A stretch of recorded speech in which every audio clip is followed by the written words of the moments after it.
নতুন একটা স্কুল প্রজেক্টের কাজ, এটা অর্ডারের কাজ ছিল। তোমরা স্কুল প্রজেক্টের কাজের জন্য আমার সাথে কন্ট্যাক্ট করতে পারো।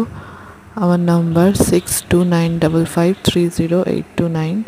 আবার আরেকবার বলছি, 6295530829। আর কেমন হয়েছে কাজটা জানিও।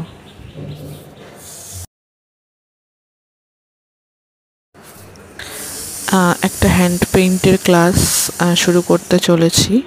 যদি কেউ সেখানে শিখতে চাও তো সেখানে তোমরা আমার সাথে যোগাযোগ করতে পারো। সব রকম হ্যান্ড পেইন্টের কাজ শেখানো হবে এবং যত্ন সহকারে। আর আঁকার ক্লাস যেমন চলছিল তেমনই চলবে। সেখানেও যদি কেউ ভর্তি হতে চাও, অ্যাডমিশান নিতে চাও, তাহলে কন্ট্যাক্ট করতে পারো আমার ওই কন্ট্যাক্ট নাম্বারে 6295530829। আর যদি ভিডিওটি ভালো লেগে থাকে, ইউজফুল মনে হয়, তাহলে একটু শেয়ার করে দিও।